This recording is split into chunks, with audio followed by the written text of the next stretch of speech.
Benvenuti a tutti, autorità, consorci, signore e signori. È certamente un piacere tornare a salutarvi da questa sala.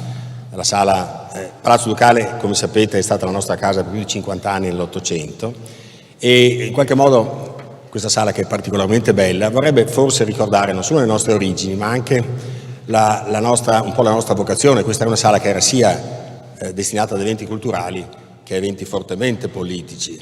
Insomma, e questa naturalmente venne inizialmente fu la sala della libreria con cui venne gestita la prima, il nucleo della Marciana, con i libri che furono lasciati a Venezia da Francesco Petrarca e il Cardinal Bessarione, e per diventare poi alla fine la sala dello scrutinio in cui si votava, molto funzionale alla politica veneziana, un luogo di grande comunanza con la politica veneziana intera. Quindi in qualche maniera vorremmo forse che questo ci ricordasse il duplice compito che ha l'istituzione che rappresentiamo, cioè un compito sia culturale in senso lato, sia politico nel senso militante, che è quello che abbiamo sempre inteso intorno a certe materie che sono fondanti per noi. Per averci consentito di essere oggi qui va un sentito ringraziamento alla dottoressa Maria Cristina Gribaudi, che è la Presidente dei Musei Civici che ci hanno concesso la sala.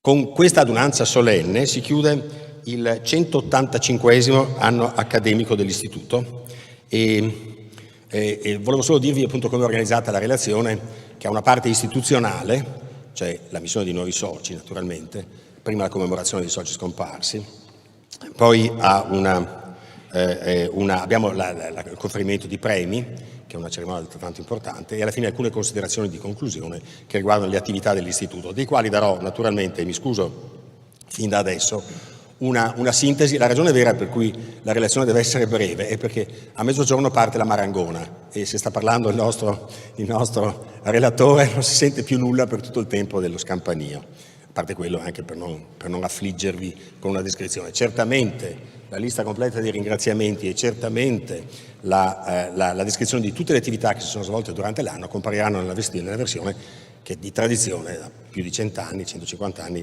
l'Istituto poi pubblica e che sarà a vostra disposizione. Sarà a disposizione in realtà subito perché la relazione è scritta.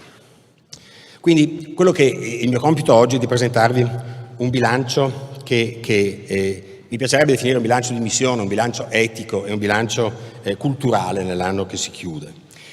Prima di fare questo ho dei ringraziamenti da fare però che sono un po' particolari. Il primo ringraziamento che voglio fare naturalmente è riconoscere e ringraziare la dedizione degli amministratori, del corpo sociale dell'Istituto e di tutto il suo personale, a cui rendo poco giustizia naturalmente nel nominare tutti, ma tutti saranno nominati poi nella relazione. Però non posso non ricordare il Consiglio di Presidenza, il Vicepresidente Claudio Consolo, la professoressa Francesca Ghedini e il segretario della classe di Scienze Morali, l'amministratrice Elena Walker, l'amministratore e amministratore unico della VIC, della Venezia Iniziative Culturali, che è la società proprietaria di Palazzo Franchetti, che è interamente di proprietà dell'Istituto Veneto, Carlo Barbante, segretario della classe di Scienze.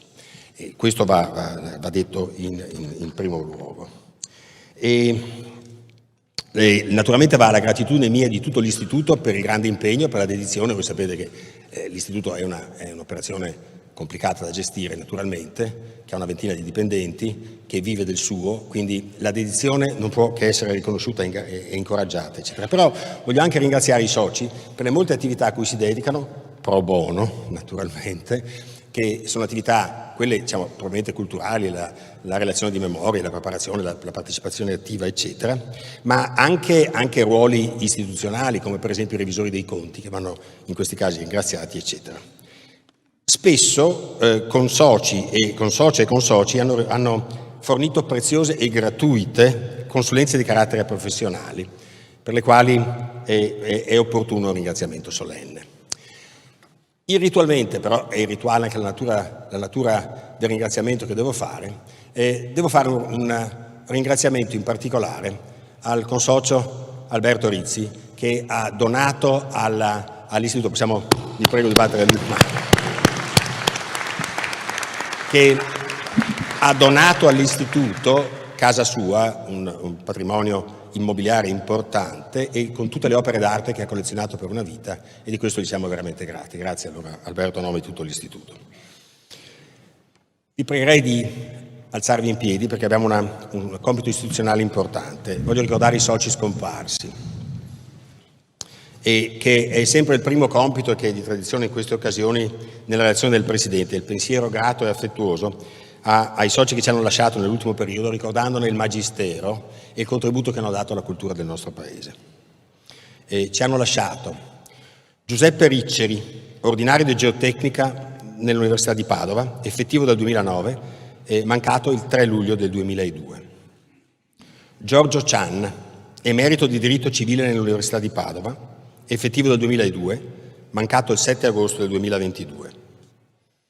Paolo Pecorari, emerito di storia economica nell'Università di Udine,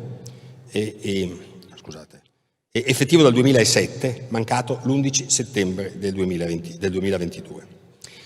Carlo Maccagni, già ordinario di storia della scienza e della tecnica nell'Università di Genova, effettivo dal 92, mancato l'11 settembre del 2002. Tullio Pozzan, emerito di patologia generale nell'Università di Padova, corrispondente del 2007, mancato il 15 ottobre del 2022. Gianni Toniolo, già ordinario di politica economica nell'Università di Roma Tor Vergata, corrispondente del 2018, mancato il 13 novembre del 2022. Giorgio Zordan, emerito di storia del diritto medievale e moderno nell'Università di Padova, corrispondente del 2003, mancato il 2 dicembre del 2022. Alberto Broglio, emerito di paleontologia umana nell'Università di Ferrara, corrispondente dal 76, mancato il 17 febbraio del 2023. Ai loro cari e ai molti amici che sono sicuro sono presenti qui oggi, porto l'espressione del cordoglio e del rimpianto dell'Istituto, nel ricordo del contributo che questi soci appunto hanno dato, non solo alla cultura del nostro Paese, ma alla vita attiva del nostro Paese. Vi prego di un momento di raccoglimento.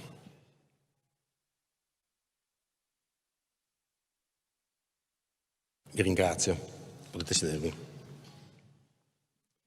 Un compito gradito e tradizionale è quello di conferimento non del titolo, perché quello arriva per decreto ministeriale, ma del tubo, questo simbolico passaggio dell'induzione, se così si dice, mi dicono che forse non è il termine, è un neologismo, dei nuovi soci. Nell'adunanza privata del 25 marzo scorso si sono tenute le elezioni dei soci. Sono stati eletti soci effettivi e prego i soci di venire a ritirare il diploma che viene dato dal vicepresidente, il distintivo che viene dato dall'amministratrice, e li chiamo in ordine alfabetico. Yves André, direttore di ricerca per il CNRS di Parigi Sorbonne. Fai tu. Devi dai tu. Tu dovresti darlo tu. Tu dovresti darlo tu. Congratulazioni. Questo è il distintivo.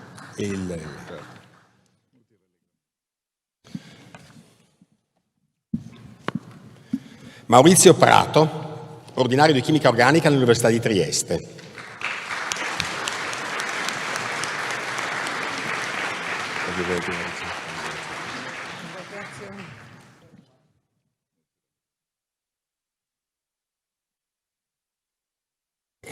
Maria Katia Sorgato, già ordinaria di biochimica nell'Università di Padova.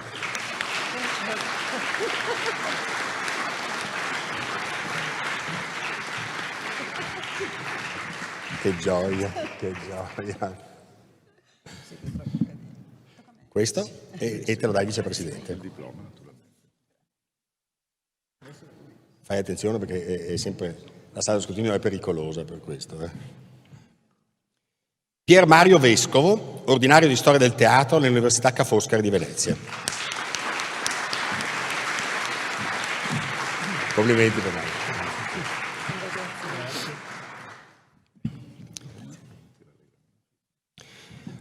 Sono stati eletti soci corrispondenti residenti. Voi sapete la distinzione, residenza vuol dire o l'affiliazione accademica o la residenza nelle tre Venezie, perché è dallo statuto dell'istituto.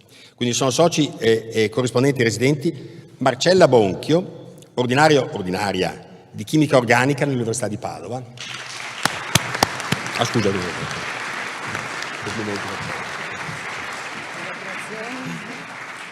diploma è qua.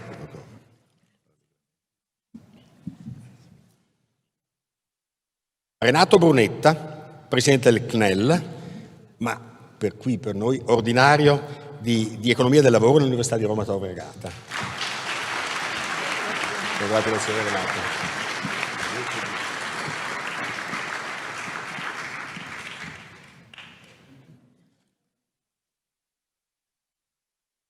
Fulvio Cortese, ordinario di diritto amministrativo nell'Università di Trento. Scusami, adesso il piccolo. Congratulazioni. Congratulazioni.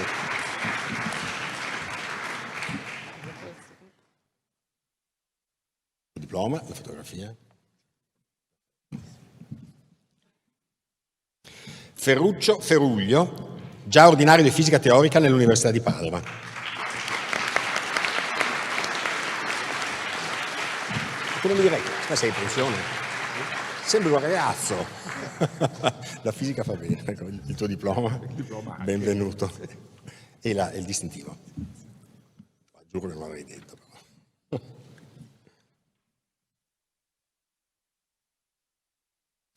Ugo Galvanetto, ordinario di costruzioni e strutture aerospaziali nell'Università di Padova. Complimenti, bravo.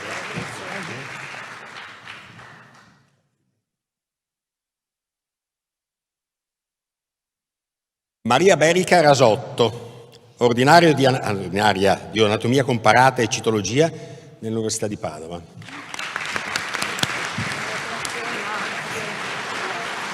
Congratulazioni Mariella.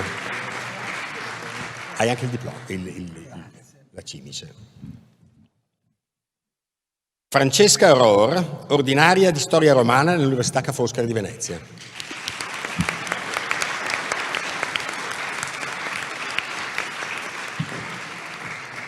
Congratulazioni vivissime.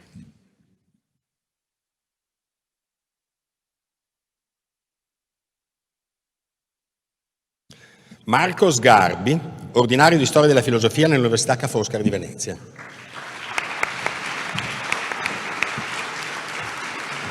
Congratulazioni e benvenuto.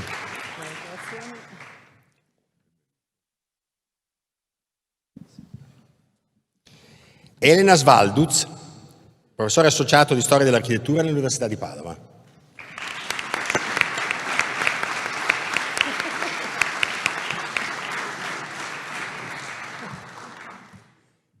Congratulazioni, benvenuto Elena. Ti dico una cosa.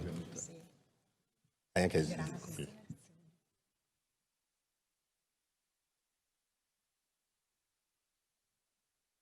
attenta perché c'è sempre. Sono stati eletti soci corrispondenti non residenti Marco Bais, ricercatore di lingua e cultura armena presso La Sapienza, Università di Roma.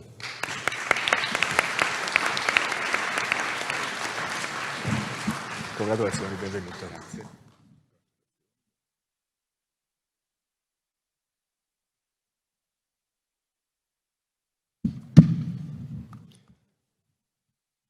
Sandro Cappelletto, storico della musica e accademico di Santa Cecilia.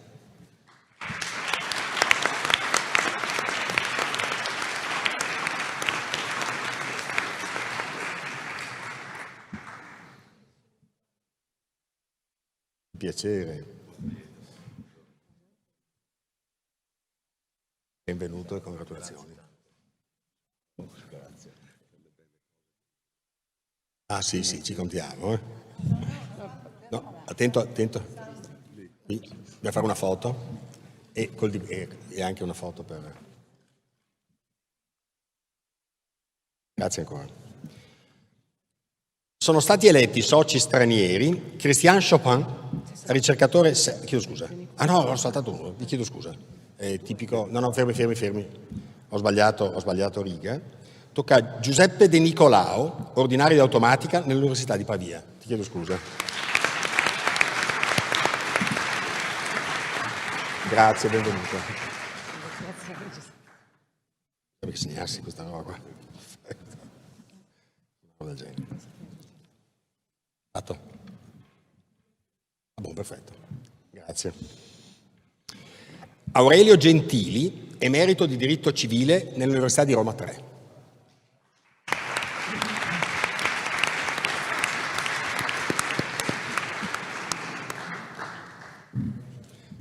Congratulazioni, benvenuto. Benvenuto. Bel salto. Bel salto, ho visto anch'io. Come vedete adesso segno dove sono arrivato. Sono stati eletti soci stranieri, adesso sì Christian posso invitarti, Christian Chopin, ricercatore senior emerito presso il CNRS, il laboratorio di geologia dell'École Normale Supérieure di Parigi. Benvenuto. Grazie e benvenuto. Il tuo diploma, questo è il tuo distintivo e questo è il tuo diploma. Grazie, merci a toi.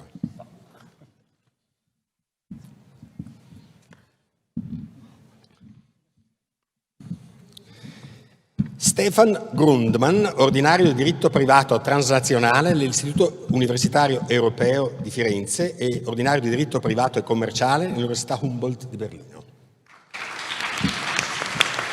Benvenuto Stefano, di tutto cuore, benvenuto. Il tuo distintivo e il tuo diploma.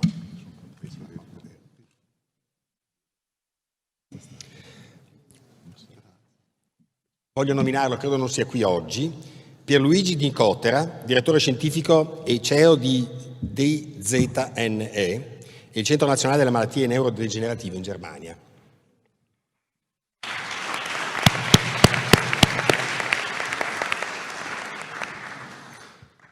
Timothy Wilson, emerito di Arti del Rinascimento nell'Università di Oxford.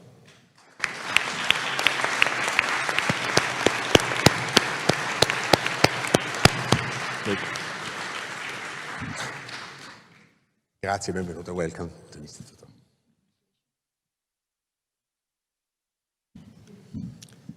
Your pin.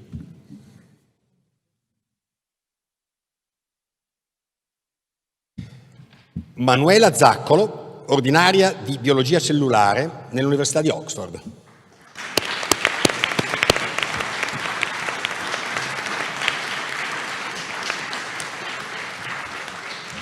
Congratulazioni, benvenuta.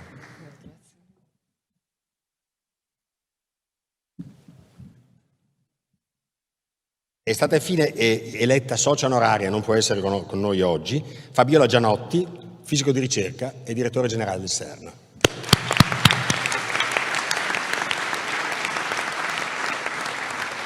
Come tradizione ai nuovi soci corrispondenti e stranieri, che sono nuovi delle nostre liturgie, dei nostri tic, delle nostre manie, va comunque il caloroso benvenuto naturalmente di tutti dell'Istituto, della Presidenza, l'invito a partecipare alle nostre attività culturali, alla vita accademica, fiduciosi che possano trovare nell'Istituto quel luogo fertile di scambi interdisciplinari, che è un marchio di fabbrica di questo istituto culturale, in particolare per la commistione di scienze morali e di scienze fisiche per progetto ad ogni adunanza. Ai nuovi soci, naturalmente, va l'auspicio di un rinnovato impegno ai nuovi soci effettivi, va l'auspicio di un rinnovato impegno nel contributo fondamentale che danno alla vita dell'Istituto, e vi ringrazio. Potete sederci tranne te, perché abbiamo adesso i concorsi a premi ed è la tua, io leggo, e la tua specialità, sono conferiti dal vicepresidente Claudio Consoli. Allora, concorso al premio Ines Biasioni, questo è un ringraziamento che ho dimenticato che andrebbe fatto. Ines Biasioni ha lasciato un lascito di Ines Biasioni, ha consentito di cambiare in maniera importante il modo in cui organizziamo il premio. Questo premio l'ha voluto l'Istituto per ringraziarla e a suo nome. Ed è un concorso che ha il suo nome, di Euro 4.000, per una tesi di dottorato nel campo delle scienze e delle scienze umane e sociali sui temi del clima, che sono molto cari all'Istituto, sono molto cari a Venezia, sono molto cari e molto importanti in generale, come vediamo anche in questi giorni. La commissione giudicatrice era composta dai soci Andrea Rinaldo, Carlo Barbante e Marco Marani. Il premio è stato assegnato al dottor Federico Scotto per la tesi Halogens in Ice Core, Potential Proxies for Past Sea Ice Reconstructions, nell'anno 2020, Università Ca' Foscari di Venezia. E prego allora il vicepresidente, ma prego anche il segretario della CLESH di alzarsi e di fare le congratulazioni. Prego allora Federico Scotto di avvicinarsi per le congratulazioni di rito e per l'assegno. Bravissimo, congratulazioni, ho visto la cosa, bravissimo.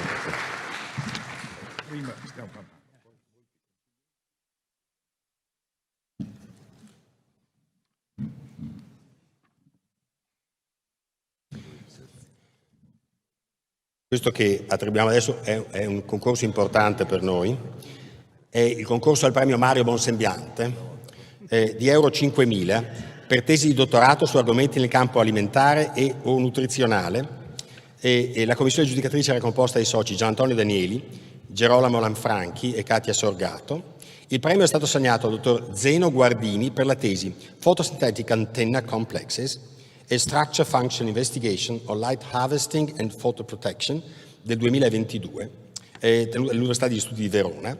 E prego allora il vicepresidente di dare l'assegno al dottor Guardini, se c'è. Eccolo, venga.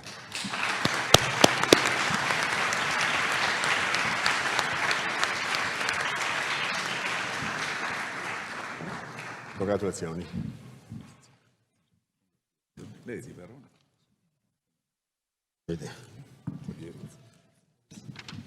A proposito di gratitudine, Biasioni, Bonsembiante e adesso Angelo Minic, cui dobbiamo eterna gratitudine, concorso al premio Angelo Minic di euro 10.000, riservato ai contributi nel campo della medicina clinica.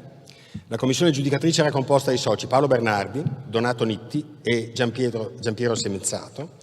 Il premio è stato assegnato al dottor Jacopo Burrello e il presidente, cioè io, invito il dottor Burrello a... non c'è scritto, mi dispiace, non ho la nota su... L'Università di Torino non c'era scritto più niente, è saltata la riga. Cosa ha fatto? Può dirsi cosa ha fatto? Ah, per il curriculum, perfetto, questa è la ragione. Congratulazioni allora per il suo curriculum. Quindi era corretto ed è colpa mia di non ricordarlo. Concorso al premio Ugo Tucci di euro 5.000 per un lavoro originale e inedito riguardante Mediterraneo tra Medioevo ed età moderna. La commissione giudicatrice era composta dai soci Gerardo Ortalli, Gianmaria Varanini e del professor Andrea Zannini, che credo sia dell'Università di Udine. Il premio è stato assegnato al dottor Pier Nicolò Sofia per la tesi di dottorato Le perle veneziane e un mondo interconnesso, studi su un commercio globale nel secolo XVIII.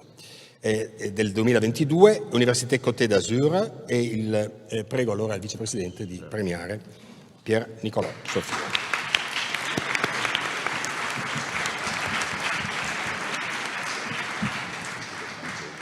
Congratulazioni.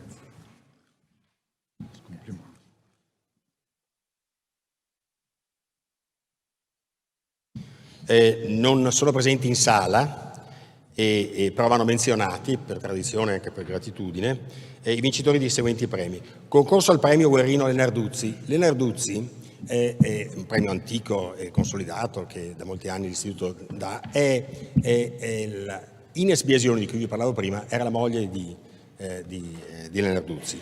E tanto si è apprezzato l'iniziativa che è stata fatta dall'istituto per conto suo, che a questa ha aggiunto in nostro favore quella donazione che ci consente di bandire un nome in suo onore. In ogni caso, il concorso al premio Lenarduzzi di euro 4.000 era destinato a laureati in medicina e chirurgia con una tesi di specializzazione di dottorato nel campo della diagnostica per immagini o quello della radiologia interventistica. Commissione giudicatrice dei soci Paolo Bernardi, Cesare Montecucco e Donato Nitti, che ringrazio sempre, ho dimenticato di ringraziare le commissioni, ma quello che citavo in origine sopra il fatto che molti soci dedicano molto tempo alle nostre attività e siamo loro grati. Il premio è assegnato al dottor Francesco Sanvito per la tesi Leakage Effects Quantified with Multi-Eco Dynamics Susceptibility Contrast Perfusion in MRI. Il titolo continua ancora, ma insomma, dell'Università di Studi di Pavia del 2022. Il concorso al premio Andrea Marconato di euro 2.000, riservato a giovani che abbiano ottenuto la laurea magistrale nella classe di scienze biologiche o delle scienze e tecnologie per l'ambiente e la natura. La commissione giudicatrice era composta dai soci Alessandro Minelli, Andrea Augusto Pilastro e Maria Berica Rasotto. Il premio è stato assegnato alla dottoressa Martina Ciprian per poter proseguire le attività di ricerca nell'ambito del progetto by Elasmo Catch dello studio sulla biodiversità di Elasmo branchi, squali e razze nel golfo di Amvrakikos. E credo che la ragione per cui la dottoressa Cipriani non può venire è lontana proprio per quello, insomma, quindi. E comunque congratulazioni anche a lei. E questo chiude, e potete allora, vi ringrazio per questo, chiude la parte diciamo formale che riguarda l'assegnazione dei premi, le commemorazioni, i nuovi soci e le commemorazioni dei premi. Quello che vi devo è una breve, naturalmente, sintesi delle attività dall'adunanza solenne del 2022 a oggi sostanzialmente, però mi consentirete di fare poi un excursus sulle attività future perché alcune di queste sono particolarmente significative secondo me, quelle che accadranno fra poco, che saranno oggetto poi magari di rendicontazione nella solenne dell'anno prossimo. E osservavo che nessun esame delle attività svolte in un interno accademico può prescindere dalla constatazione che il personale dell'istituto mostra dedizione, competenza, passione per il proprio lavoro e volontà di adattarsi e rinnovare. Questo lo voglio dire sempre, lo dico perché mi ascolti il personale, quello che è presente, quello che è là in fondo, perché è veramente così. In particolare, questo l'abbiamo imparato negli anni del Covid, in particolare, la capacità continua di rinnovarsi, di dare nuove iniziative, la progettualità che nasce internamente al personale dell'istituto con cui è veramente un piacere lavorare. E so di interpretare il sentire dei soci nel ringraziarli collegialmente per il loro prezioso lavoro. Voglio però menzionare, non posso non farlo naturalmente, per le grandi capacità professionali e le non comuni doti anche umane, la cancelliera Giovanna Palandri, lo dico prima del caso, e il direttore Bruno Bertaggia, che non vedo, che è in fondo, a cui prego.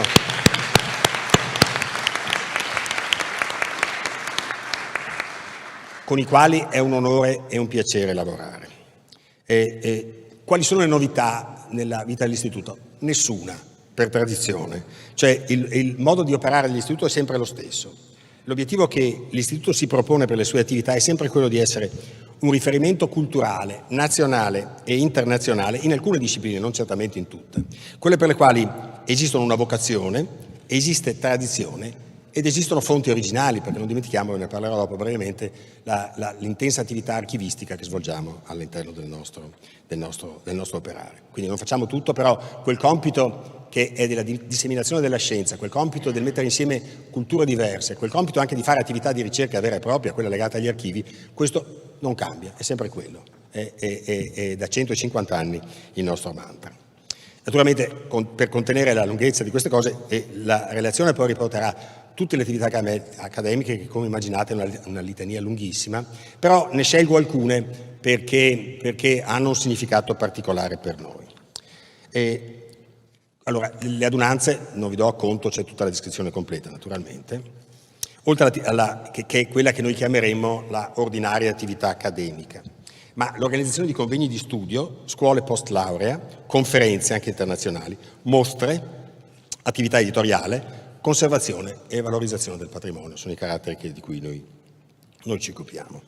Allora, le iniziative che volevo citare in particolare è un convegno del settembre 2022, le dimensioni istituzionali del Commonwealth veneziano nei secoli del XIV al XVII. Perché? Perché è una striscia di lavori, Gerardo Ortalli è l'anima di questo, il presidente emerito dell'istituto Gerardo Ortalli è l'anima di questo, ha lavori che comincia con i registri del Senato e scava in 30 anni, credo, di attività dell'istituto preminente e notevole. Volevo citare il vero e il falso nella cultura e nelle arti, voluto fortemente da Francesca Ghedini, perché dal punto di vista di partecipazione è stato un fiasco clamoroso, nel senso che è venuta pochissima gente, ma è stato un convegno di una bellezza straordinaria e di cui esiste traccia, per fortuna almeno registrata, e spero che poi saremo vendicati nel futuro per un convegno che è stato veramente straordinario a fronte di una assenza pressoché totale di pubblico in aula. C'è un lavoro che voglio citare, che cito sempre, è quello fondamentale che fa per noi Donatella Calabi, alla quale siamo sempre grati. In particolare condividiamo quella visione militante di cui parlerò rapidamente nella chiusura di questa cosa, militante degli istituti di cultura, che devono proporre, devono fare, devono dare idee, devono scuotere coscienze. E i 3 convegni che voglio citare sono Mercati storici e rigenerazione urbana in Europa, fatto insieme all'associazione Rialto di cui Donatella è il presidente, che è stato particolarmente bello. Il convegno Un museo marittimo per l'Arsenale di Venezia, molto partecipato, io ho partecipato a una parte di questo anche, quindi un'idea, appunto, una proposta che viene fatta, che nasce, diciamo, bottom up e che è molto importante, e anche un incontro che cito apposta, molto politico, alla quale assai volentieri abbiamo dato l'adesione e l'ospitalità dell'Istituto, che è l'incontro nazionale delle città ad alta tensione abitativa, perché parleremo poi di uno dei nostri compiti che riguarda Venezia, e abbiamo titolo per farlo, perché sono 150 anni che lo facciamo. Volevo ringraziarti pubblicamente, come sempre, Donatella. Voglio citare infine un incontro perché è recente, perché coinvolge diversi soci, e l'incontro è La migliore energia per un futuro migliore, il ruolo della ricerca e la nostra responsabilità, del 22 aprile del 2023. Erano coinvolti i nostri consoci, leggo in ordine qui, Roberto Bassi, Marcella Bonchio, neo consocia, Renato Bozio e Maurizio Pratico, neo socio effettivo, che è stato un convegno di grande interesse sia per l'importanza del tema sia per tutte le questioni che a queste si attagliano. Ancora rapidamente di tutti i cicli di incontri divulgativi voglio solo spendere una parola per il Parola Immagine, i 2 volti del mito, che è straordinario, di grande successo in questo caso. E i temi trattati in questo anno accademico sono stati Orfeo, la magia del canto, Arianna, estasi e malinconia della ninfa addormentata, Fedra, la passione proibita, e sono curati dalla Francesca Ghedini e da Maria Grazia Ciani, che non fa fatica, è sempre presente con questi metodi. Vedete, anche questa questione della possibilità di operare in remoto è un sistema che a molti non piace al vicepresidente in particolare, ma è molto inclusivo, perché Maria Grazia Ciani partecipa veramente attivamente alla vita dell'Istituto in questo modo. Comunque grazie, è stato un ciclo di conferenze veramente straordinario, dopo Medea e dopo Elena di Troia dell'anno precedente. E voglio citare ancora, per il grande ruolo che ha la cancelliera in questo, il Festival della Venice Glass Week, il nostro impegno per la promozione di mostre, di attività, di premi sul vetro d'arte, è una cosa molto importante dell'Istituto, così come lo sono le scuole post laurea che facciamo da tanti anni e delle quali trovate documentazione, poi troverete, se per caso vi interessa naturalmente, nella relazione completa. Le mostre sono una questione abbastanza importante, perché siamo un po' in una fase in cui stiamo cambiando pelle, perché da una parte noi cosa intendiamo per mostre dell'Istituto? Ci sono mostre che sono organizzate da altri, a cui noi diamo naturalmente il luogo, e con delle collaborazioni che sono state, insomma, non siamo completamente soddisfatti del modo in cui la professionalità dell'Istituto viene usata, cioè se dobbiamo fare gli affittacamere non le faremo più, tanto per essere chiari. Con tutto questo abbiamo avuto delle mostre molto belle, non sto parlando delle mostre in Palazzo Franchetti perché Art Capital Partner, che affitta il mezzanino, il primo e il secondo piano nobile del Palazzo Franchetti, fanno un'attività espositiva notevole, anche adesso se avete modo quando andremo a Palazzo Franchetti la potrete vedere, ed è interessante. Tra l'altro l'installazione di quest'anno è incomparabilmente più bella di quella dell'anno scorso, quindi è un piacere da vedere anche solo quella. L'installazione vuol dire quell'aggeggio che mettiamo in mezzo al giardino, il cui valore economico abbiamo capito ahimè troppo tardi, vero Bruno? Dov'è Bruno là in fondo? E comunque le mostre fatte da Art Capital Partner sono state importantissime. Negli anni scorsi ci sono state alcune che sono state, penso in particolare a Campigli degli Etruschi, che è una mostra che ha avuto anche un grandissimo eco nazionale e internazionale. Ce ne sono state diverse e c'è stata una collaborazione che avrete forse visto, quella con la Fondazione Ligabue, da Leonardo da Vinci a Bacon, quella De visi mostruosi e caricature, che è una mostra bellissima.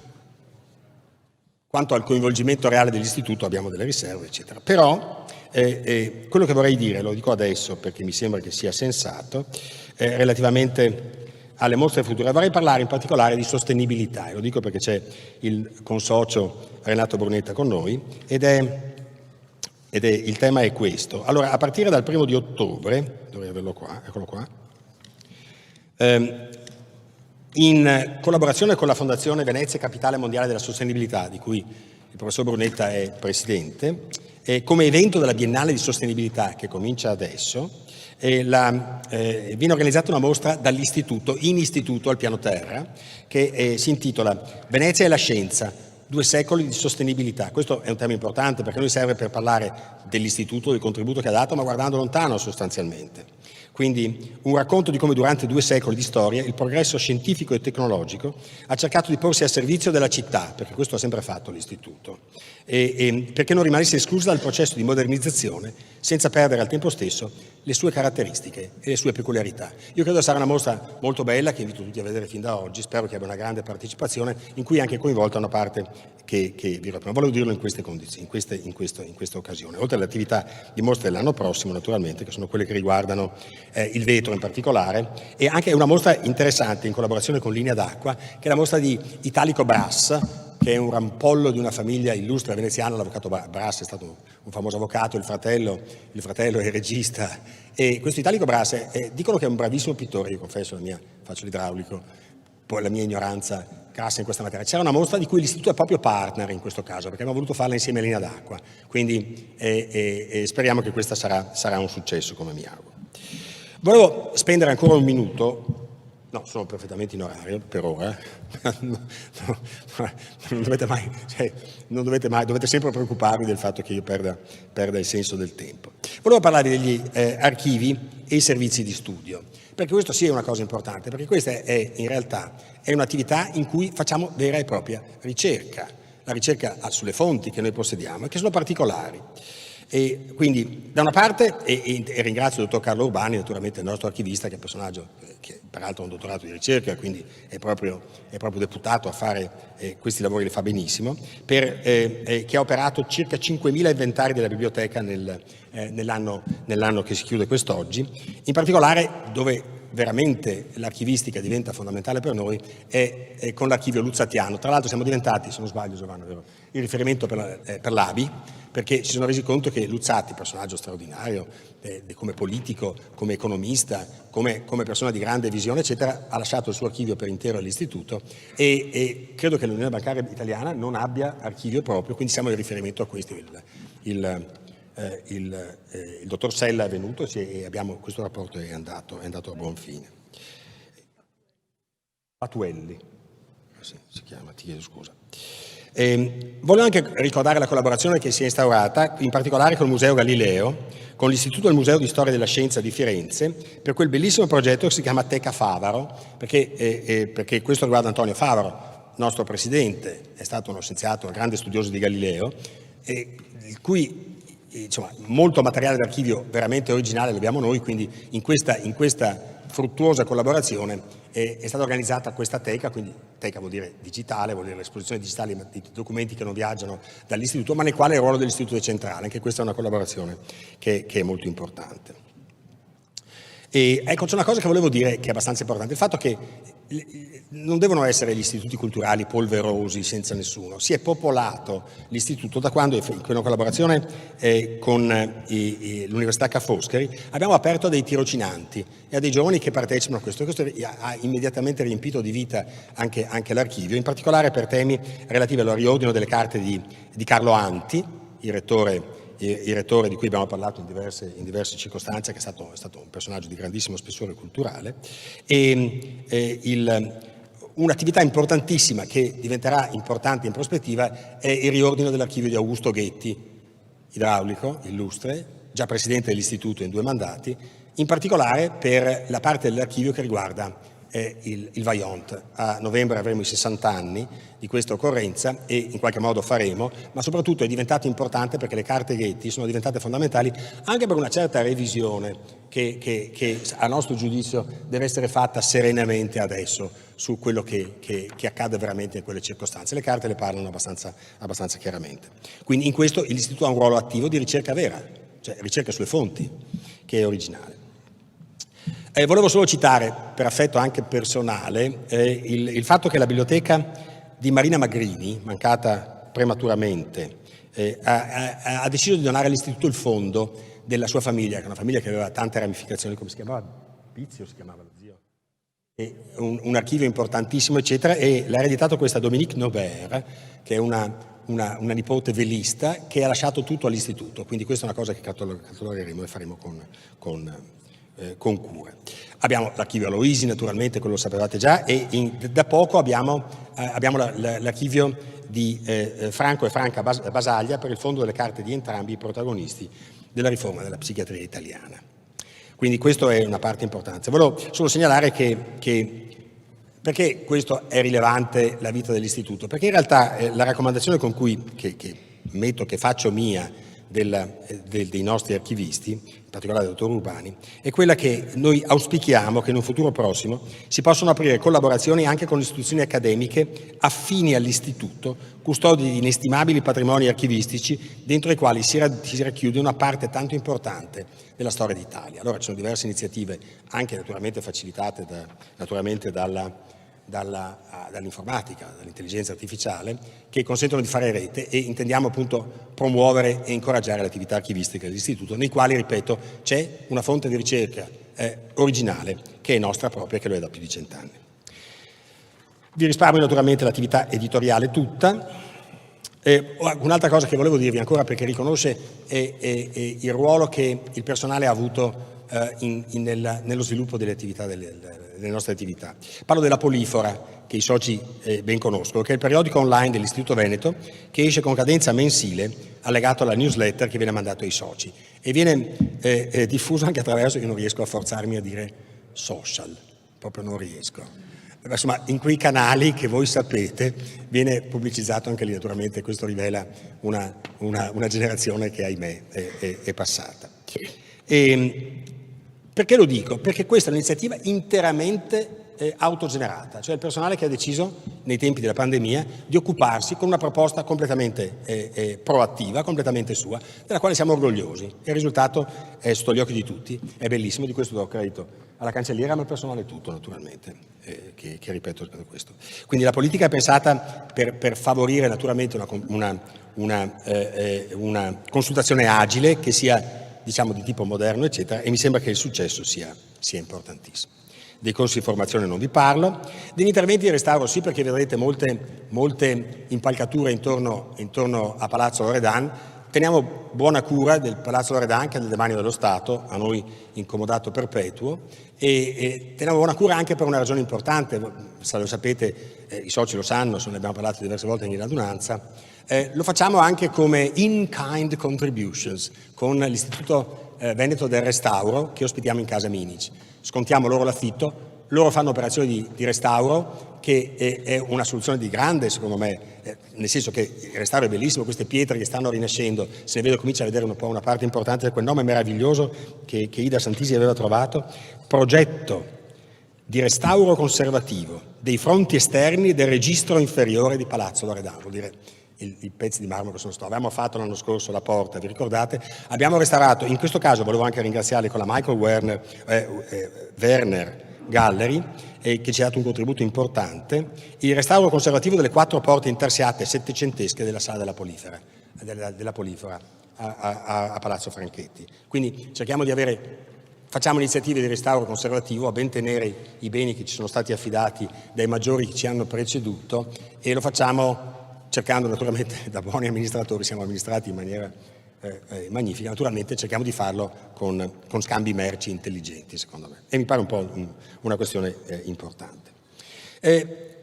L'installazione interattiva della multimediale, questa è una cosa che i soci sanno, ma invito tutti i nostri ospiti ad andarla a vedere. Al piano terra di Palazzo Loredan c'è questa installazione messa in piedi da Camera Nebbia, che è una celebrazione di noi stessi. È una storia fascinosissima, se la vedete, è proiettata, dei documenti ispezionabili, vivi, messi in piedi da Camera Nebbia, dal dottor Matteo Toracellini in particolare, che ripropone temi importanti e archivi del nostro passato e figure che sono rilevanti e che vi invito a vedere, ma che certamente, lo menziono anche perché è strumentale al fatto che una sezione intera che verrà dedicata e bloccata quella sarà parte della mostra della sostenibilità che la Commissione Mondiale, che il Venezia, che è centro mondiale della sostenibilità che è intorno, che organizza con noi questa mostra, ne sarà parte integrante.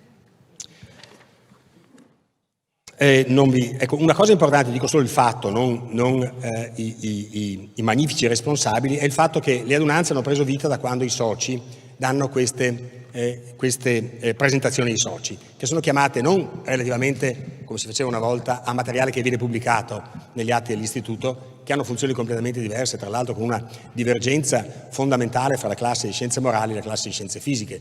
La classe di scienze fisiche, i contributi che si danno oggi sono realmente pochi, per la natura di come evolve l'editoria scientifica, naturalmente.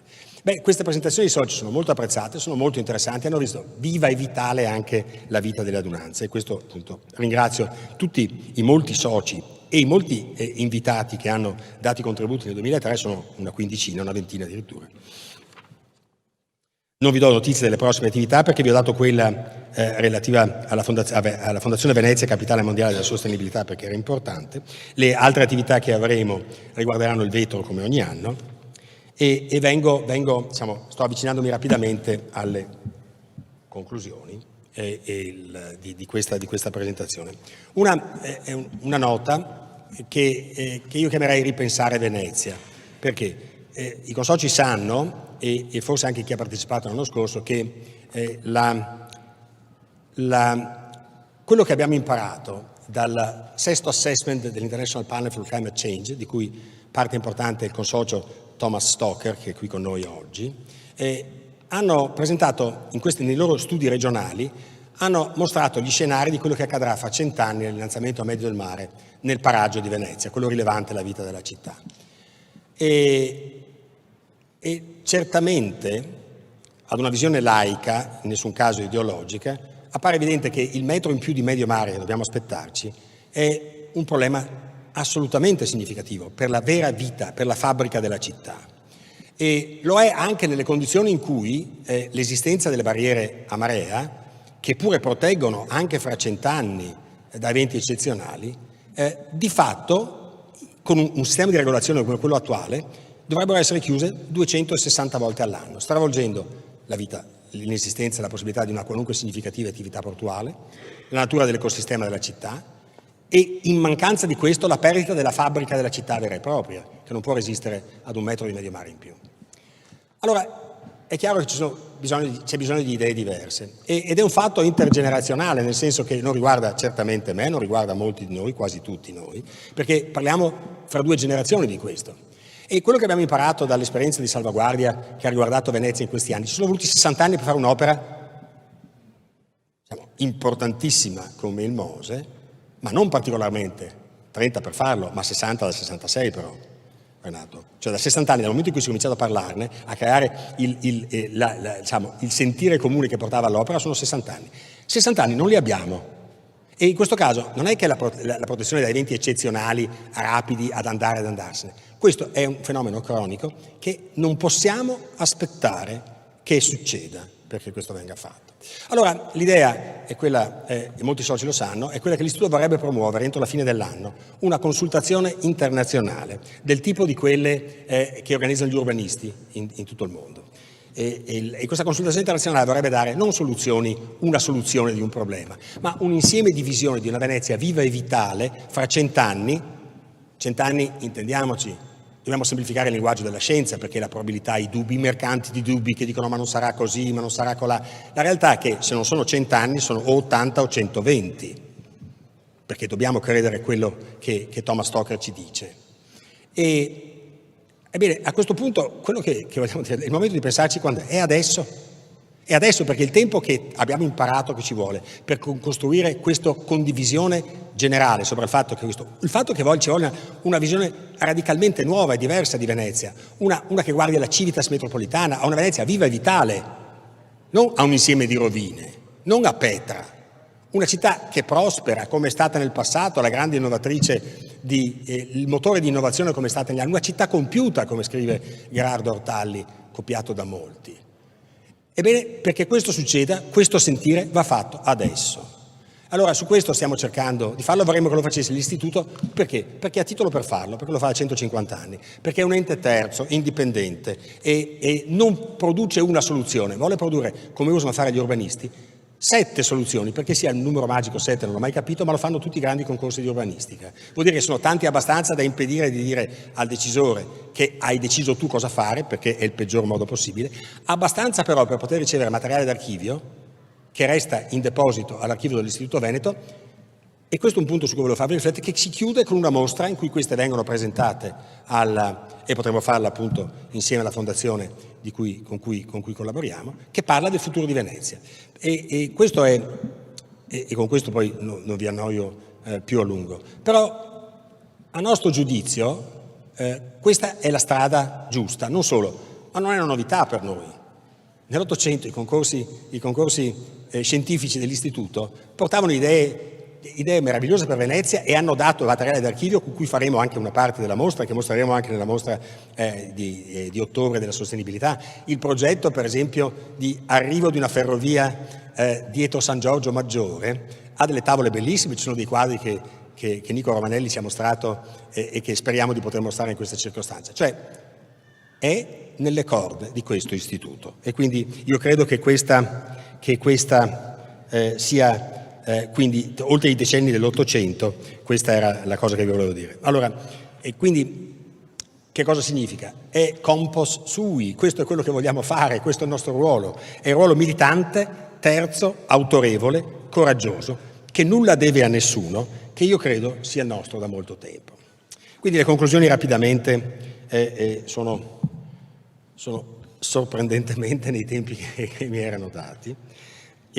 Allora la direzione generale, come vi dicevo, delle attività, questo bilancio che di missione, etico, come volete chiamarlo, delle nostre attività, delle attività che quotidianamente l'Istituto organizza, pianifica, incoraggia, ospita e comunica, è centrata su una visione della cultura come valore unitario, nella quale le specializzazioni anche di frontiera si combinano fra di loro, senza divisioni rigide.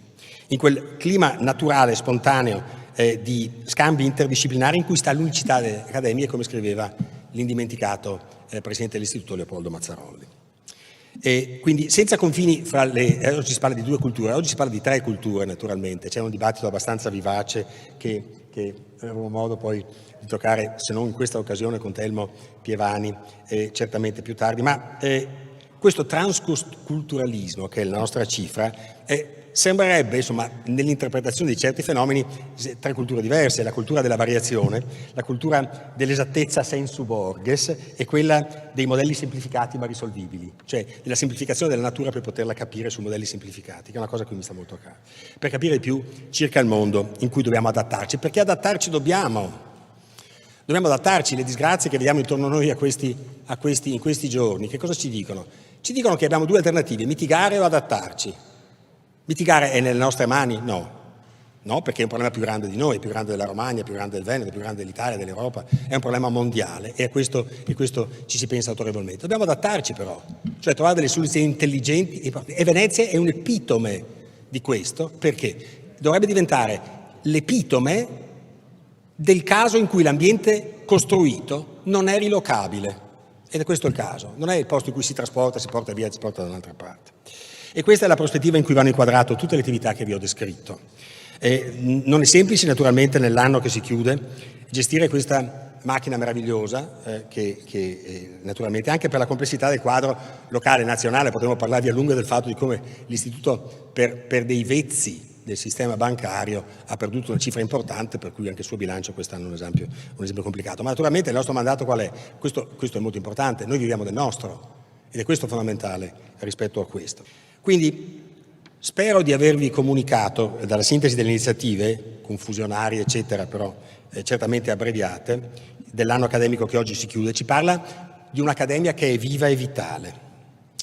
Ne siamo orgogliosi per una ragione precisa: siamo ad immemorabili un'istituzione che vive del suo. Ricordo sempre che l'istituto dipende da terzi per il 20% del suo bilancio, per il resto è per un'amministrazione attenta e continua. E questa preziosa libertà, così autorevolmente descritta da chi mi ha preceduto in questo ruolo, è un privilegio che vogliamo continuare a usare nel modo militante, più alto e più responsabile, come sempre è stato nella nostra storia. Vi ringrazio.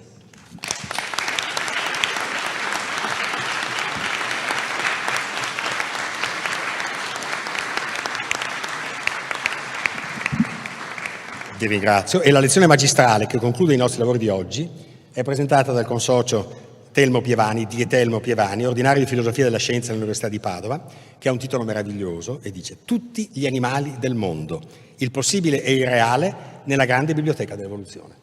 Telmo.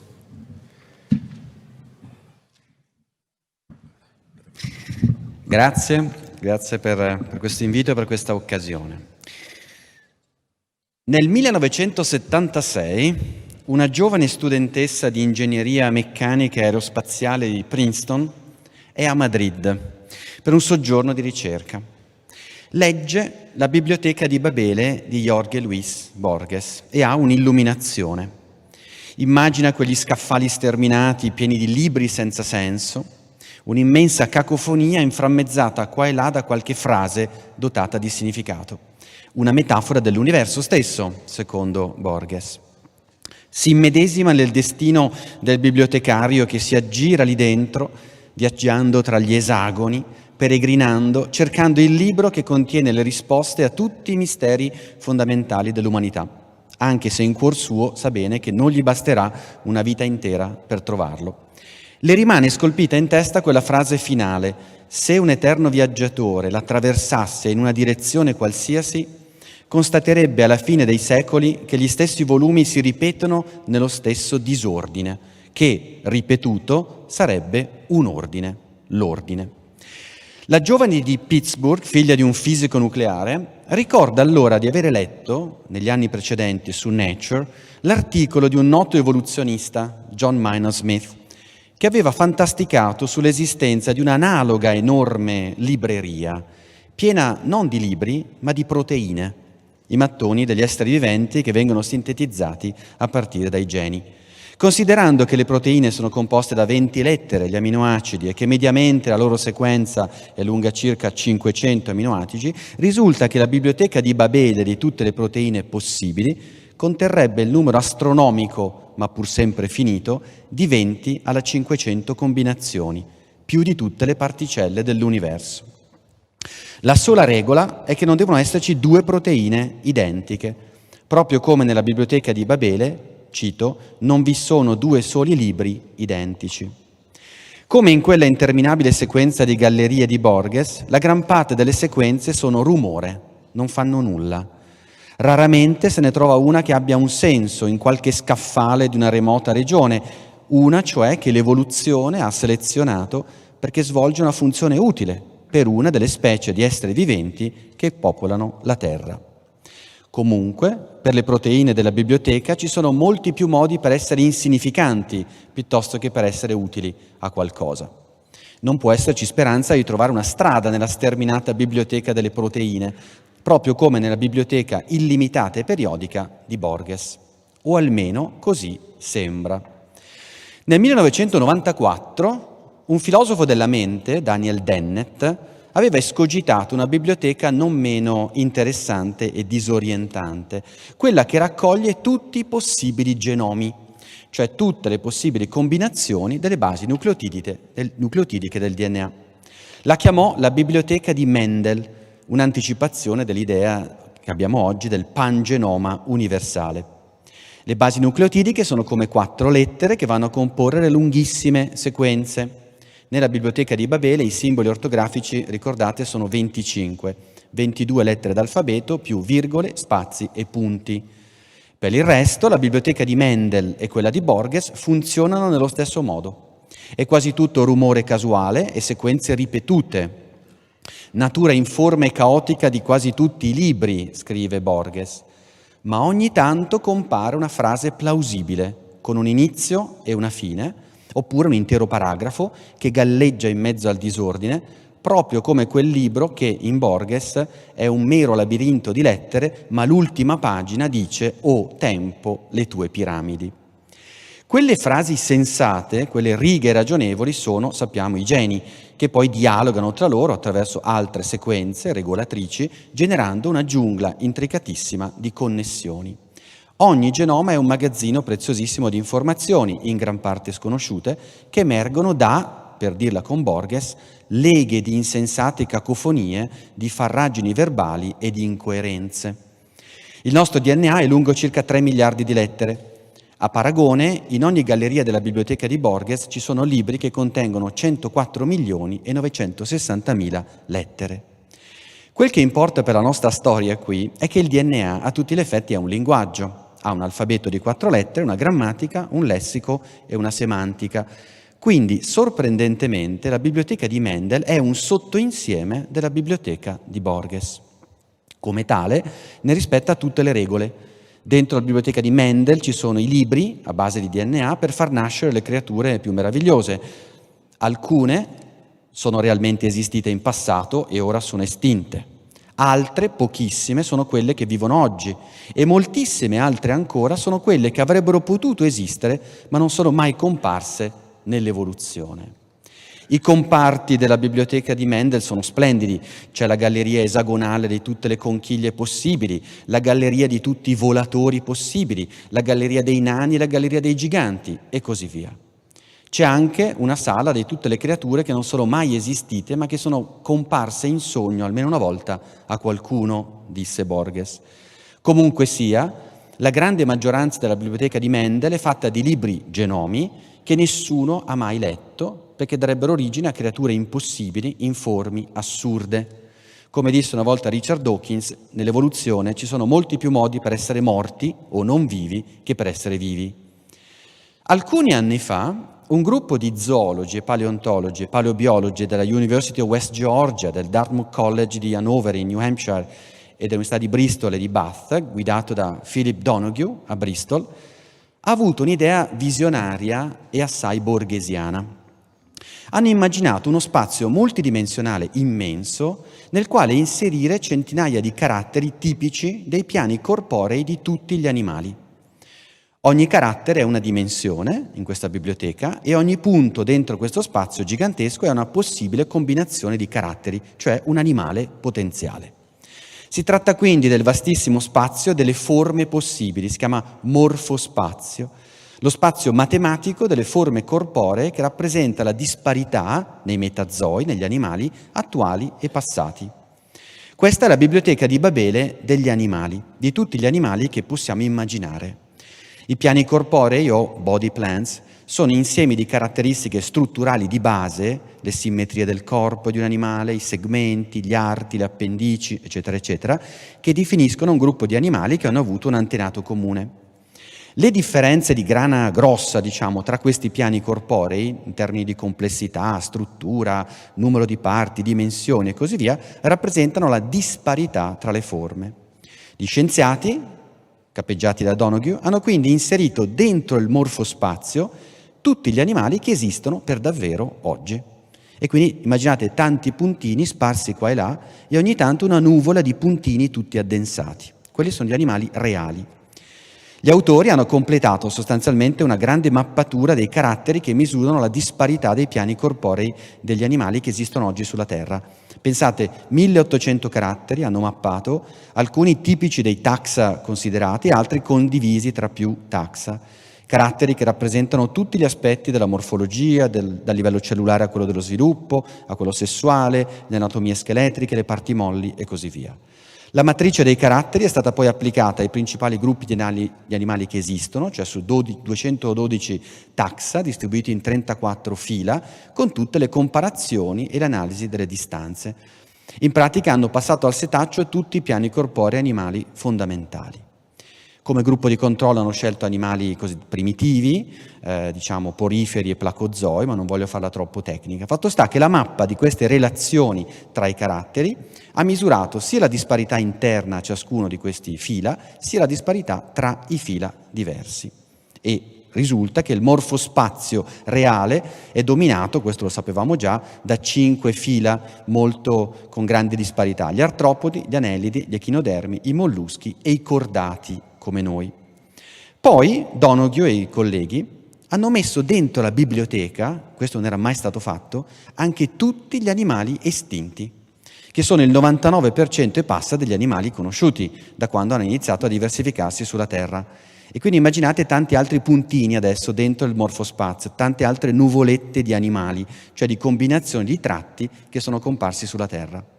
Il gruppo ha aggiunto la stessa analisi per 70 taxa del primo cambriano con 111 caratteri esclusivi, poi li hanno comparati tra di loro, insomma un lavoro veramente certosino e su larga scala.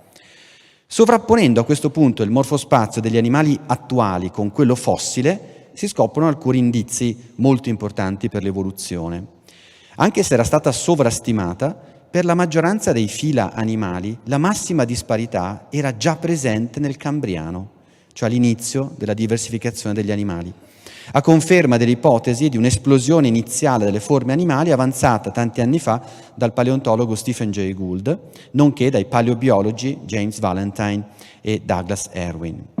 Tuttavia, i gruppi di maggiore successo, gli artropodi, i cordati e così via, mostrano anche una progressiva e consistente esplorazione del morfospazio anche dopo il Cambriano.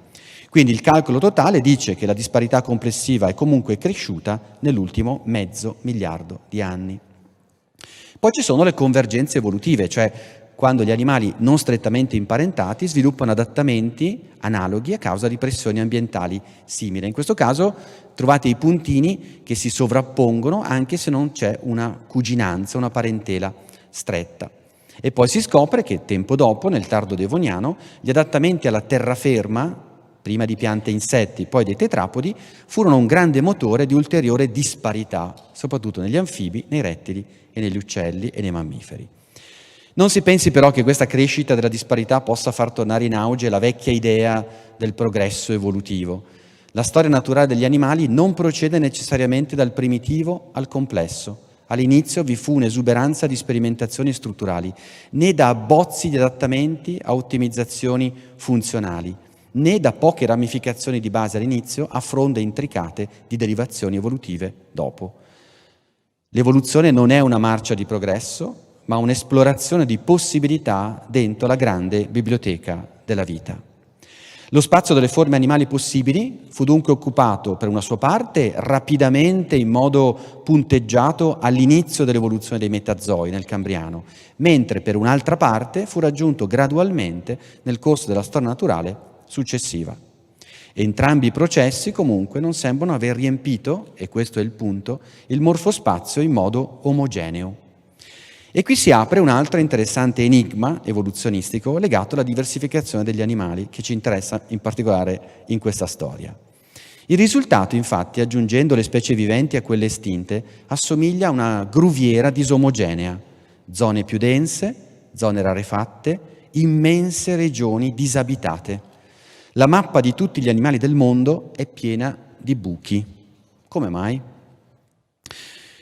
Per un certo piano corporeo, non so, essere un crostaceo, essere un cordato, o per un certo insieme di caratteri, per esempio la forma delle conchiglie delle chiocciole terrestri, si può costruire matematicamente anche un morfospazio immaginario più piccolo che contenga le combinazioni solo di quella regione lì, un morfospazio locale. In pratica è lo spazio complessivo che l'evoluzione può esplorare in linea di principio, rappresentato su degli assi cartesiani attraverso parametri quantitativi definiti.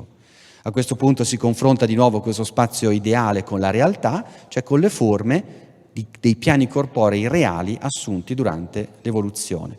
E così, grazie a questo lavoro pubblicato su PNAS da questi colleghi, adesso sappiamo che questa disomogeneità, questi buchi, vale non soltanto per i morfospazi ristretti, lo sapevamo già, ma anche per il morfospazio generale della disparità animale, calcolato anche su centinaia di caratteri, come abbiamo visto poco sopra. Come si spiega? Prima di tentare una risposta, si noti che lo stesso fenomeno accade anche nelle piante, il che è piuttosto sorprendente. In un articolo pubblicato su Nature nel 2016, un gruppo coordinato dalla biologa vegetale argentina, quindi connazionale di Borges, Sandra Diaz, ha disegnato il morfospazio delle piante. Hanno per la prima volta preso in considerazione la variazione planetaria in 6 tratti principali nelle piante, che sono fondamentali per la crescita, la sopravvivenza, la riproduzione, quindi dall'altezza della pianta adulta, la dimensione delle foglie, la dimensione dei semi, delle spore e così via. All'interno del più grande campione di specie di piante vascolari mai compilato, quasi 46.000 specie, scoprendo che l'occupazione del morfospazio a 6 dimensioni, come questo, è fortemente concentrata e limitata. Di nuovo, emerge una struttura a cluster, con 2 regioni, in questo caso molto concentrate, corrispondenti a piante erbacee e piante legnose, indipendentemente dalla filogenesi. La Terra quindi ospita una notevole diversità di forme vegetali, ma relativamente poche combinazioni di tratti essenziali. come se tutte le altre combinazioni possibili, la gran parte, fossero impedite da qualche vincolo o si fossero dimostrate evolutivamente poco vitali. Inoltre, i tratti sono correlati funzionalmente tra di loro, dunque tendono a clusterizzare piuttosto che a disperdersi uniformemente nel morfospazio. Perché le forme di vita si ammassano attorno a pochi punti salienti, come falene attratte dalla luce, e tutto il resto rimane dominio dell'impossibile, dell'improbabile o del possibile non realizzato, una sorta di hic sunt leones popolato da creature che non sfigurerebbero nel manuale di zoologia fantastica dello stesso Borges? Vediamo allora alcune ipotesi per sciogliere questo giallo. La prima risposta possibile, che immagino sia venuta in mente a tutti, è ovviamente che le aree addensate siano le preferibili perché lì si concentrano le forme ottimali, cioè gli adattamenti migliori, i picchi raggiunti dalla selezione naturale nel paesaggio della fitness, mentre altrove le specie si ritroverebbero a quote più basse di fitness, cioè con minore capacità riproduttive di sopravvivenza in un dato ambiente. Secondo Daniel Dennett, il morfospazio sarebbe lo spazio dei progetti, no? E quindi al netto del caso e dei vincoli, il processo ottimizzante di ricerca e sviluppo dell'evoluzione per selezione naturale spingerebbe gli animali verso le regioni migliori per la sopravvivenza. In molti casi è così, in effetti, ma non sempre. Talvolta le specie se la sono cavate in regioni non eccelse, ma accettabili. Vi sono poi intere zone del morfospazio che avrebbero garantito buone chance di sopravvivenza a chi le avesse esplorate, ma non furono mai raggiunte da alcuna specie.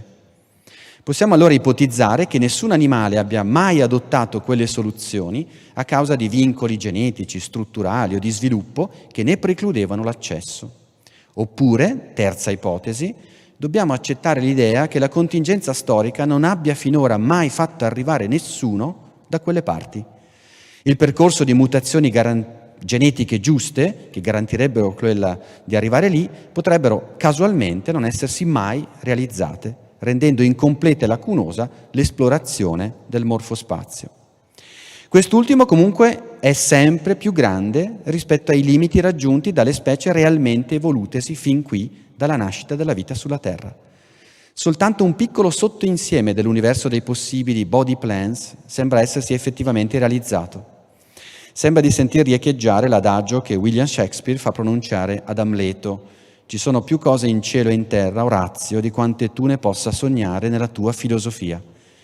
Ecco, c'erano più cose in cielo e in terra di quelle che l'evoluzione abbia mai sognato. Il possibile è più vasto del reale e la natura è più grande e fantasiosa di tutte le nostre teorie per comprenderla. Ora il team coordinato da Donoghue pensa di aver trovato qualcosa di nuovo, una quarta ipotesi sulle cause di quei vuoti nel morfospazio, perché sovrapponendo il morfospazio attuale a quello fossile si scopre che quest'ultimo nel lontano passato era un po' più omogeneo. Potremmo avere guardato finora nella direzione sbagliata. La causa delle aree deserte nel morfospazio non risiederebbe soltanto nella mancanza di innovazione dell'evoluzione, né in vincoli preesistenti, bensì nei capricci e nelle irregolarità della grande mietitrice, l'estinzione. In alcune regioni del morfospazio la scomparsa di forme intermedie, come già Darwin aveva ipotizzato commentando la disomogeneità dell'unico diagramma d'albero da lui inserito nell'origine delle specie, è stata più forte, ha generato i buchi che vediamo oggi tra i raggruppamenti maggiori delle forme animali. Infatti, se reintroduciamo quelle fossili, il morfospazio diventa un pochino più omogeneo, più uniforme, va a riempire un po' dei buchi. Quindi possiamo immaginare che gli animali lasciati a se stessi potrebbero esplorare poi con il dovuto tempo tutti questi morfospazi, come se appunto ci fosse una tendenza quasi innata, intrinseca nell'evoluzione ad aumentare la disparità ed andare ad esplorare questi spazi vuoti, aumentando il numero di tipi cellulari impiegati, le dimensioni corporee, diversificando le specie. Come anche qui Darwin aveva detto, se tu la vita la lasci andare e non le dai vincoli, lei esplora tutto il possibile, va ad occupare tutte le nicchie. Detto ciò, però, resta un punto. La maggior parte del morfospazio ideale non è mai stato raggiunto da alcun animale reale, segno che evidentemente c'è qualche altra ragione di fondo che impedisce di arrivare lì. Una nota di metodo prima di proseguire. Qui vedete anche la ricchezza che ha raggiunto oggi la spiegazione evoluzionistica, no? Che non è più dicotomica, semplicistica, è diventata pluralista. La disparità animale si è evoluta in modo punteggiato ma anche graduale, con piccoli cambiamenti diffusi e grandi cambiamenti legati ad alcune speciazioni, con fattori genetici ed ecologici che interagiscono. Come scrisse Darwin, l'evoluzione è un intreccio di leggi di natura e di caso. Il risultato è una storia affascinante che ancora ci riserva sorprese. È una storia che ci riguarda da vicino, visto che un bel giorno, molto tempo dopo il Cambriano, nel morfospazio dei cordati, fece la sua comparsa un certo Homo sapiens, questo imperfetto bibliotecario, secondo Borges. Quindi, concludendo, il morfospazio ideale è una gruviera. Perché?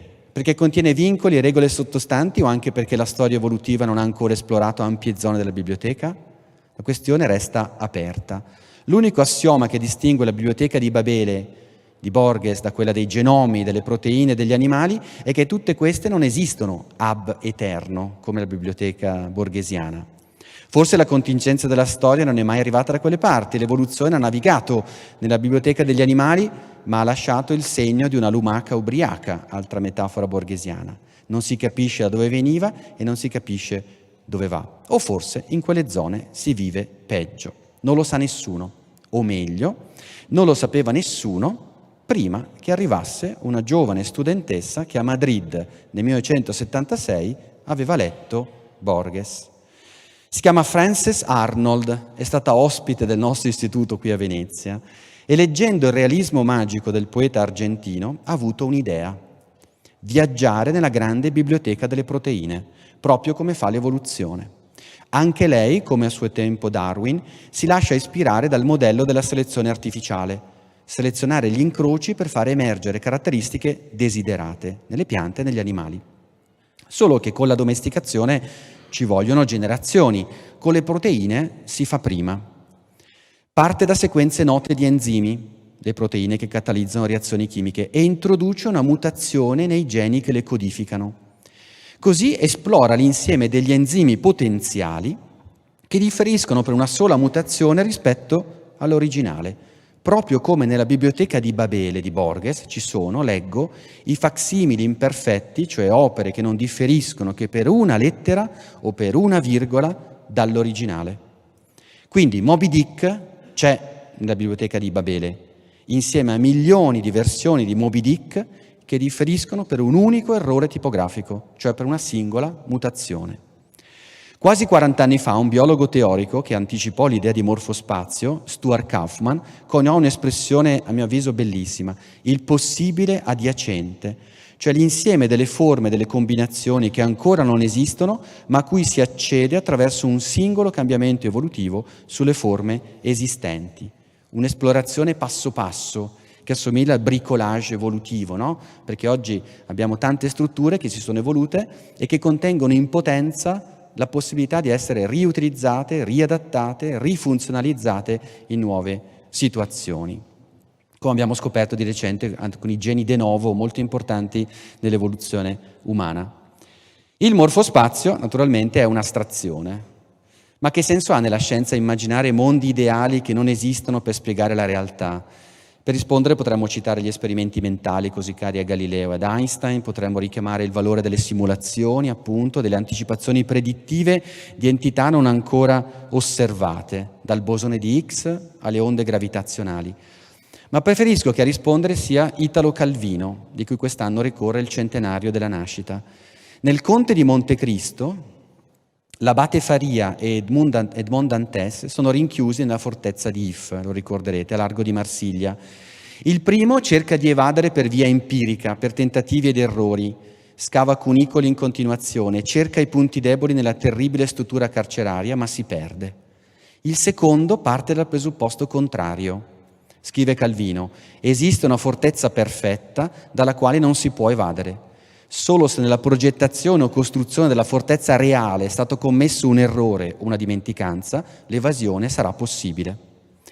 Sulla base dei dati raccolti da Faria, la fortezza di Dantes diventa quindi una congettura, un morfospazio combinatorio. Scrive ancora Dantes Calvino: se riuscirò col pensiero a costruire una fortezza da cui è impossibile fuggire, questa fortezza pensata o sarà uguale alla vera, e in questo caso è certo che di qui non fuggiremo mai, ma almeno avremo raggiunto la tranquillità di chi sa che sta qui perché non potrebbe trovarsi altrove.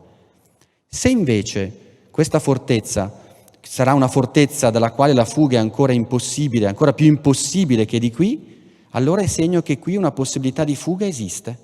Basterà individuare il punto in cui la fortezza pensata non coincide con quella vera per trovarla ed evadere. Ecco, Francis Arnold sta immaginando la fortezza di tutti gli enzimi e prova a evadere, o meglio, a espanderla. Gran parte di quelle versioni modificate di enzimi funzionano peggio e lei le butta via. Ogni tanto invece una mutazione migliora l'efficienza dell'enzima, allora la tiene e su quella Francis introduce un'altra mutazione e così via di nuovo. Si è inoltrata nell'adiacente possibile. Fa esperimenti su come la vita potrebbe evolversi in futuro. Poi combina anche parti di proteine, quindi mette insieme 2 o 3 libri della biblioteca. Le modifica e ottiene enzimi che svolgono funzioni che non esistono in natura. Insomma, fa in laboratorio ciò che l'evoluzione fa da miliardi di anni. Lei alleva molecole come altri allevano cani e gatti. Aveva ragione Borges, un disordine ripetuto diventa un ordine.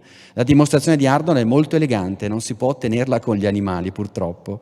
Se esplorando la biblioteca delle proteine si trovano enzimi non esistenti in natura, che svolgono funzioni essenziali, allora significa che l'evoluzione non li aveva ancora assemblati e dunque il possibile è molto più grande del reale. E forse questo vale anche per le piante, per gli animali e per i genomi. La storia finisce così. Francis prende il dottorato in ingegneria chimica a Berkeley. Alla fine degli anni '80 raggiunge il Caltech e sempre con quell'idea in testa, la biblioteca di Babele. È un lavoro lungo, sfiancante, che richiede pazienza e fiducia. I colleghi la scoraggiano per 20 anni. Tutti gli altri cercano di costruire nuovi enzimi da zero, partendo dalle scarse conoscenze sulla loro struttura e su come funziona, ma non arrivano a nulla. Nessuno progetta un cavallo da corsa partendo da zero, dice Francis. Hanno un approccio top-down e forse non hanno letto Borges. Francis insiste. La chiave di volta è l'evoluzione, bottom-up. L'evoluzione, mi ha detto una volta, ci permette di aggirare la nostra pressoché totale ignoranza su come una sequenza proteica determini i dettagli della sua funzione, dandoci la possibilità di produrre proteine che forse la natura non si è presa la briga di fare. Ecco, l'evoluzione si è dimenticata di fare qualcosa, il possibile più grande del reale. Negli anni '90 i suoi cammini casuali nella biblioteca delle proteine possibili incontrano finalmente i primi risultati, nuovi enzimi che fanno cose mai viste in natura, ma utilissime e funzionali per noi e per l'ambiente, medicine, combustibili verdi, vernici, detersivi senza inquinanti, cosmetici. Scopre il primo enzima che crea legami carbonio-silicio, da solo, senza l'aiuto di metalli. Si chiama evoluzione direzionata degli enzimi. Nel 2018 la giovane studentessa che leggeva Borges vince il premio Nobel per la chimica. Nelle biblioteche della natura, come in quella di Borges, il libro totale, il libro che è la chiave, il compendio perfetto di tutti gli altri, è introvabile. La natura è più grande della nostra immaginazione, ma Francis, nella biblioteca di Babele, non si è persa. Ci sono stati nell'evoluzione molti modi anche di esseri umani, altre specie umane, oggi estinte. Sappiamo che Homo sapiens non occupa alcuna posizione privilegiata nella grande biblioteca. Sta in uno scaffale come tutti gli altri, in un esagono qualsiasi. Eppure, grazie al nostro ingegno, possiamo concederci la gioia di viaggiare, solo per un po', dentro la biblioteca, esplorandola. Resta dunque solo da sperare che abbia torto il vecchio bibliotecario quando, nelle parole di Borges, afferma: «Mi inganneranno forse la vecchiezza e il timore, ma sospetto che la specie umana, l'unica, stia per estinguersi e che la biblioteca perdurerà illuminata, solitaria, infinita, perfettamente immobile, armata di volumi preziosi, inutile, incorruttibile, segreta». Grazie ad Andrea Rinaldo e Carlo Barbante per l'invito a tenere questo discorso ufficiale.